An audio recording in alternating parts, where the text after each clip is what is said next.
The girl was barefoot, soaked through and shivering beneath the rusted swing set behind the parish house. Mud clung to her pajamas, and pine needles stuck to the blood smeared across her knees. She didn't cry, didn't scream, just whispered to Officer Lane, barely audible over the wind, "Don't let him find me." Then her eyes flicked to the tree lean, and that's when Shadow, his K9, growled low and bolted into the dark. What the dog found in those woods didn't just blow the case open. It broke something inside Lane he didn't know could still be broken. The storm had passed, but the smell of it lingered. Wet pine, scorched ozone, damp soil freshly torn. A hush sat heavy over the small town of Ashridge, like the land was holding its breath. Officer Lane Whitaker killed the engine of his cruiser at the edge of the parish lot, tires crunching wet gravel. His K9, Shadow, braced in the passenger seat, alert, ears forward, nostrils twitching against the glass. Something was off. The 911 call had come from Father Marin. No hysterics. Just 5 clipped words. "There's a girl behind the church." Lane stepped out into the humid dusk. The old church loomed, black against the silver sky, its steeple slicing through a swirl of clouds. Shadow leapt down beside him, tense, tail stiff, watching. "Where is she, boy?" Lane whispered, a low whine. Then the swing creaked, back behind the lot, through a narrow gate warped with rot. The playground sat half-sunk in weeds. And there, small, hunched, barely visible in the sag of twilight, sat the girl. She looked about 7, pale, filthy, no shoes. Her flannel pajama pants were torn at the shin. Lane slowed his pace as he approached, hands low, palms out. "It's okay," he said gently. "You're safe now."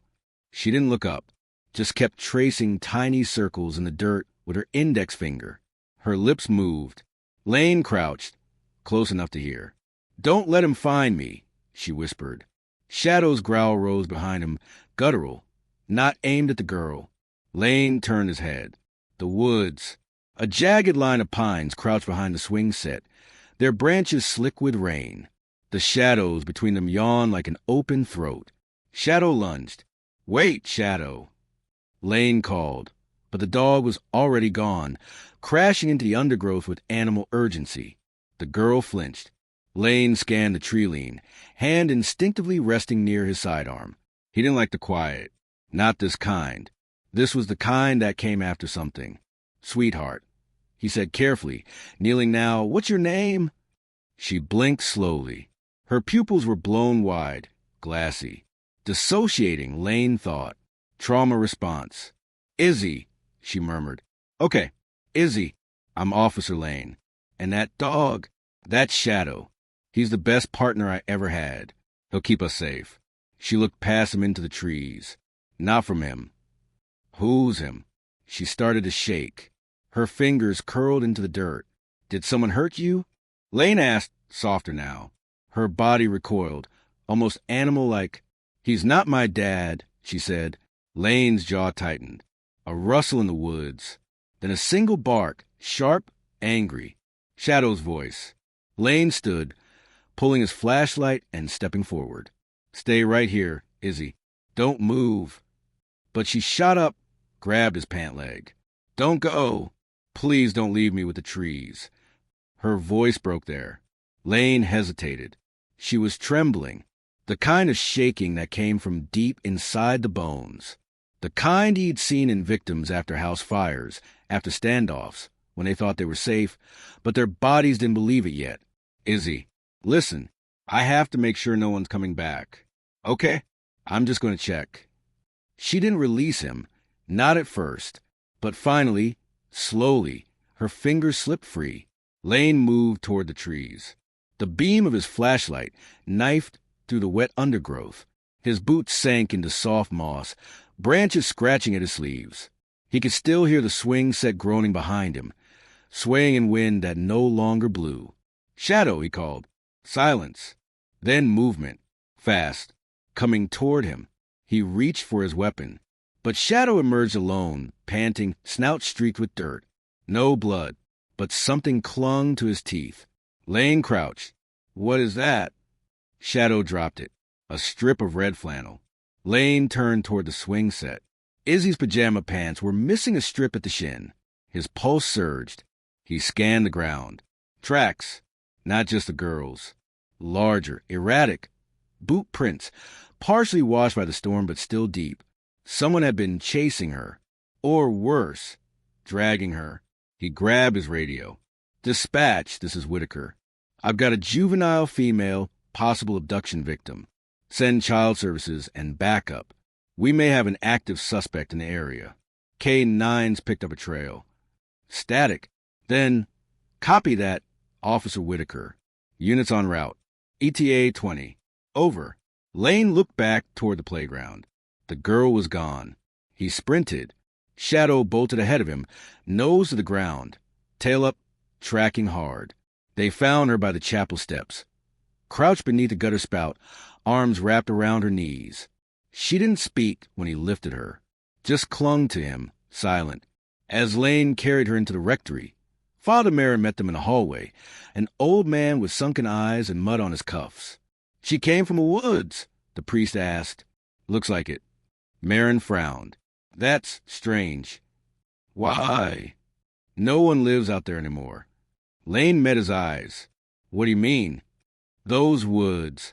After the mill closed, people left. The last house out there burned down in 98. Since then, it's been empty. Shadow growled. Lane turned sharply. The girl, Izzy, had frozen in the doorway, eyes wide, staring at a photo frame on the wall. Who's that? She whispered. Lane followed her gaze.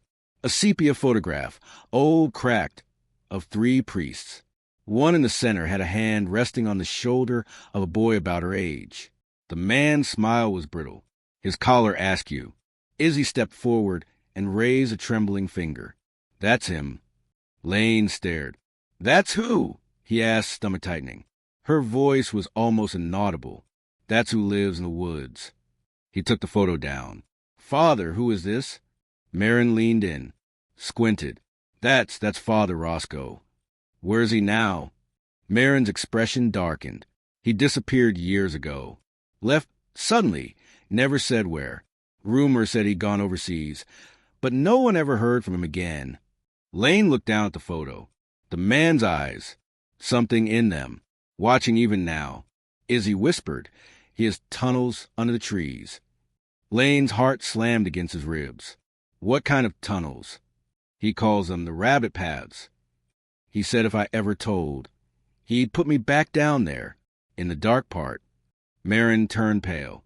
Lane called it in, and the moment he said the words, possible underground structure, search and rescue requested, Shadow stood, stiffened, and began barking at the chapel floor, directly beneath the photo wall. Shadow's bark echoed off the chapel walls like it didn't belong there. Too primal, too urgent for a house of worship. His claws scrabbled at the hardwood floor beneath the photo wall, where the framed image of Father Roscoe still leaned against the plaster. Lane pulled Izzy behind him gently, shielding her. Her tiny hands were clenched into fists. Her lips moved, silently mouthing something again and again. What's under there, boy? Lane murmured. Shadow barked once more, then began digging in earnest, pawing and growling, tail high, eyes locked on a patch of warped floorboards. Father Merrin looked rattled. There's no basement under this wing, he said, voice brittle. Just crawl space, maybe a few ducks. Lane stood. Got a crowbar? The priest hesitated. In the supply closet. Get it. The wood came up easier than it should have. Beneath the warped boards, there was a layer of rotted insulation. And then, startlingly, a square of poured concrete that didn't match the age of the chapel. Lane ran his palm across it. Smooth. Poured recently. Too recently. Shadow whined and nosed along the seam until he found a rusted iron ring embedded in the corner. Lane pried it up. The slab groaned open on hinges. A dark hole gaped beneath. A staircase. Stone narrow wet with seepage. A smell drifted up. Dank earth, mold. Something older. Something that didn't want to be remembered. Merrin crossed himself. That was never part of the original building. Izzy was whispering again, eyes wide. Don't go down. He can hear you when you breathe. Lane drew his flashlight. looked at Shadow. With me? The dog stared into the hole for a beat, then stepped forward, tail low, head down, descending carefully into the dark. Lane followed. The stairs turned sharply after 7 steps. The temperature dropped like they'd opened a freezer door. The walls were crude brick half-mortared, seeping moisture in slow, glistening trails. The flashlight beam wavered as Lane breathed out. He stepped carefully. Shadows loomed across the walls like reaching arms. Then the passage opened into a chamber. Low-ceilinged, dirt floor, old, splintered shelving along one wall, rusted tools, coils of wire, and cages. 4 of them. Small, too small. Lane froze. Shadow growled deep in his throat. Inside one of the cages, a small stuffed bear. Molded, one eye missing. In another, a broken rosary, crusted with grime. This wasn't a crawl space. It was a holding room, a hiding place, a hunting ground. The wall opposite the cages had a wooden door set into the brick, padlocked, heavy. Lane moved forward. Shadow sniffed the base, ears pricked, body rigid. Lane called and back up again. The same static reply. He tried the radio twice more. Nothing. Then, creak. Behind him. He spun. No one. No sound but Shadow's low rumble. Then he saw it. Above the cages, the bricks along the back wall were smeared with something. Grease? Blood? No. Paint. A child's handwriting, in slanted red strokes. He tells U.S. we're not real. Lane stepped back, bile rising in his throat. His flashlight flickered. Behind the locked door, something moved. A drag, a scrape, and then a whisper. So quiet it might have been imagined. You shouldn't have brought the dog. He yanked Shadow back and bolted up the stairs. Back in the rectory, Marin was pacing. What the hell is under this church? Lane snapped. The priest looked ashen. I swear I didn't know. That wing was sealed after the fire in 2004. Father Roscoe had it closed for renovation, but no one ever went down there.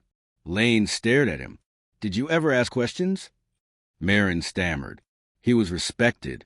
Stern, yes, but devout. After he vanished, we all assumed he'd gone to missionary work in Guatemala. That's what the diocese said. The diocese never investigated. They told us not to dig. Lane felt something cold sink into his spine. Izzy sat on the couch, drawing quietly on a pad of scrap paper Marin had given her. Lane knelt. Hey, kiddo, I need to ask you something. You said he took you underground. Was it just once? She shook her head. Can you show me? She nodded and handed him the drawing. It was rough, childish, done in frantic strokes.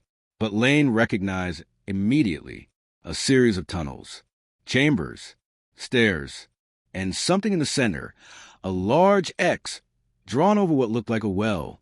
What's that? He asked. Izzy didn't blink. Where the screams go. Lane exhaled slowly. Did you see anyone else down there? Her hand hesitated. Then she added another stick figure, small, standing by the well. Then another, on the ground. Then 3 more, drawn lying flat, arms stiff, eyes X'd out. 5 children. Dead? No, Izzy pointed. He says they're sleeping. Waiting. Lane looked at Shadow. The dog's hackles were up again. 20 minutes later, backup finally arrived. 2 deputies, a medic, and child services. The medic checked Izzy.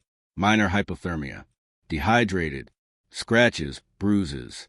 No sign of sexual trauma, but they'd need a full forensic kit to confirm.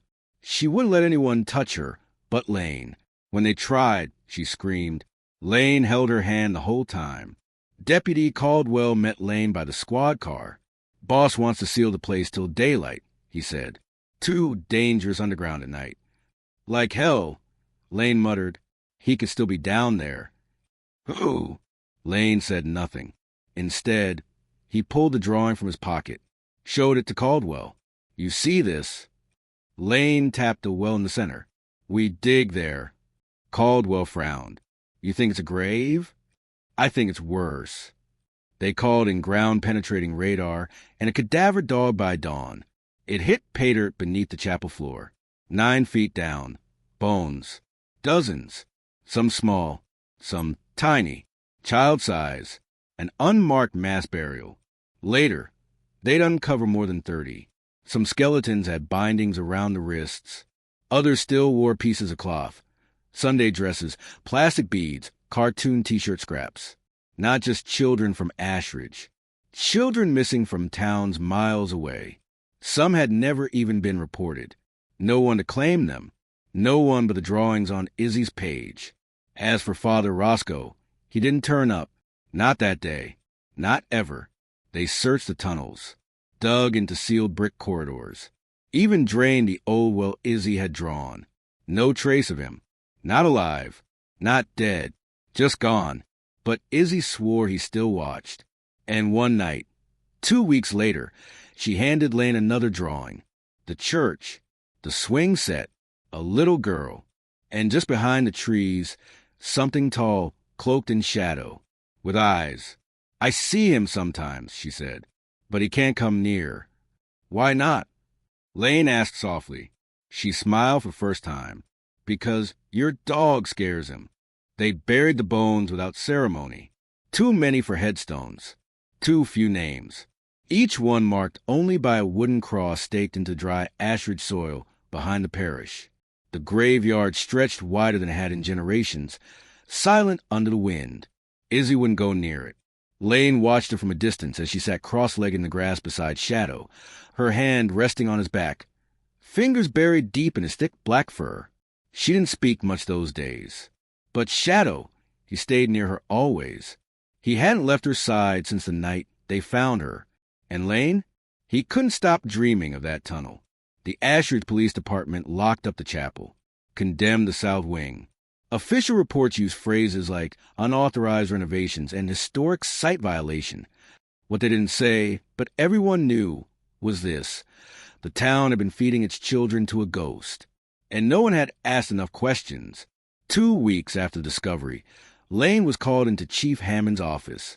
"You're too close to this," the chief said, sliding over a file folder. "Take a few days. Hell, take a month." Lane didn't argue. He'd stopped sleeping anyway. On his way out, he passed Caldwell. "Dog's acting funny," Caldwell said, tilting his head. "Won't eat. Keeps going back to the church at night. Scratches the gate." Lane didn't answer, because deep down he already knew. Shadow hadn't finished the job. That night, Lane didn't sleep.